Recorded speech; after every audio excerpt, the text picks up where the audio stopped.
Durante semanas, Megan Meier conversava todos os dias com um garoto que ela conheceu pela internet. Ele se aproximou, ganhou a confiança dela e, aos poucos, passou a fazer parte da rotina da garota. Mas de um momento para o outro, as mensagens mudaram. O que antes era atenção virou ataque, as palavras ficaram agressivas e começaram a atingir diretamente quem ela era.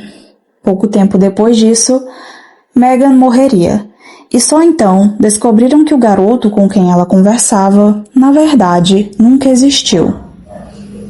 Megan tinha apenas 13 anos e vivia com a família nos Estados Unidos. Ela ainda estava na escola na época dos fatos e levava uma rotina simples, dividida entre casa, estudos e o convívio com pessoas próximas e poucos amigos.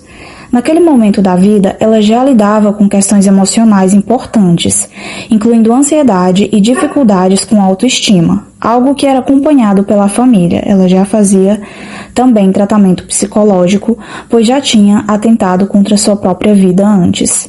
Isso fazia com que a forma como ela se conectava com outras pessoas tivesse um peso maior. Megan era descrita como uma garota sensível que se apegava com facilidade e valorizava muito as relações que criava. Pequenos gestos, principalmente ligados à aceitação ou à rejeição, tinham um impacto muito mais intenso para ela. Foi nesse contexto que o contato começou. O perfil, que usava o nome Josh Evans, apareceu no MySpace e iniciou uma conversa de forma simples, sem chamar a atenção no início. As primeiras mensagens eram leves. Ele se mostrava interessado, fazia perguntas, queria saber sobre a vida dela, o que ela gostava, como era a rotina. Aos poucos, a conversa foi ficando frequente. Eles se falavam todos os dias. Megan passou a esperar pelas mensagens. Ele sempre estava presente, sempre respondendo, sempre mantendo o assunto. Além disso, reforçava essa aproximação com elogios e atenção, criando uma conexão que foi se fortalecendo com o tempo. Mas essa dinâmica começou a mudar.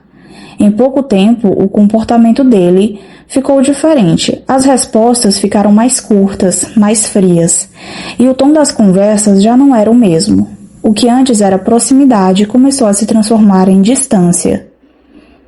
Depois disso, vieram as críticas. Ele passou a dizer que não achava mais ela uma pessoa legal, que tinha ouvido coisas negativas sobre ela e que outras pessoas também não gostavam dela. Em alguns momentos, questionava diretamente a garota. Com o tempo, isso foi piorando. As mensagens deixaram de ser críticas e passaram a ser ataques direcionados. Naquele dia, 16 de outubro de 2006, a conversa tomou um rumo ainda mais pesado.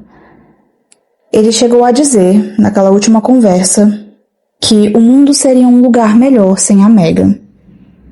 A mãe de Megan, Tina Meier, percebeu a situação e decidiu intervir. Ela pediu que Megan saísse do computador e retirou o acesso, tentando interromper o que estava acontecendo, pois ela observou que, enquanto a Megan estava, naquele dia, conversando com o Josh pelo computador, ela percebeu que a Megan estava chorando e estava muito abalada e pediu para que ela saísse do computador. Abalada, a Megan saiu, discutiu com a mãe, mas se afastou. Pouco tempo depois, ela foi para o quarto. A mãe estranhou que ela não saía do quarto e não fazia barulho, e ao entrar, encontrou a Megan desacordada. Ela havia atentado contra sua própria vida. Foi a mãe que chamou ajuda também, e a Megan foi levada para o hospital. Mas infelizmente ela não resistiu e morreu no dia seguinte. Depois disso, as mensagens passaram a ser analisadas com mais atenção. A família tentou entender quem era esse tal de Josh e o que realmente tinha acontecido naquela conversa. Com o avanço das investigações, ficou claro que aquele era um perfil fake. Por trás desse perfil, na verdade, estava uma mulher chamada Lori Drill, que era mãe de uma coleguinha de escola da Megan e também era vizinha da família. Ela criou esse perfil junto com a própria filha, que era colega de escola da Megan, e também com uma outra garota, maior de idade, que era funcionária da casa dela. Então, as três gerenciavam esse perfil e as três trocavam mensagens com a Megan. A justificativa delas para a criação desse perfil foi a de que queriam descobrir o que Meghan dizia sobre a filha dela.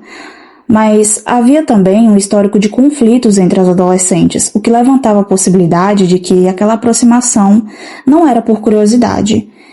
Pesquisando sobre o caso, eu encontrei uma teoria que disse que, na verdade, a mãe dessa coleguinha fez esse perfil porque a Meghan teria supostamente espalhado um boato de que a filha dela era lésbica, gostava de outras meninas, e por isso elas tinham feito esse perfil para tentar descobrir se realmente era a Meghan que tinha espalhado esse boato, ou talvez até para se vingar da menina. O caso ganhou repercussão nacional nos Estados Unidos e foi levado à justiça. Lori Drill acabou sendo considerada culpada pelas acusações relacionadas ao uso do perfil falso no MySpace, mas a decisão foi anulada posteriormente, porque naquele momento não havia uma legislação clara de combate ao cyberbullying, e no fim não houve uma condenação direta pela morte de Meghan. A mãe dela transformou a dor em ação e passou a trabalhar na conscientização sobre cyberbullying, levando a história da filha para escolas e ajudando a discutir os impactos da violência online. O caso também contribuiu para mudanças em leis relacionadas ao comportamento na internet. E assim a história de Meghan Mayer não termina apenas no que aconteceu naquele ano, mas nas consequências que vieram depois, mostrando até onde uma situação virtual pode chegar quando deixa de ser tratada como algo sem importância. Pelo que eu pesquisei também, essa Lori e a sua filha e a sua ex-funcionária continuaram morando nos Estados Unidos, porém tiveram que mudar de residência devido à repercussão do caso. Mas foi só isso, elas não foram punidas de nenhuma forma judicialmente.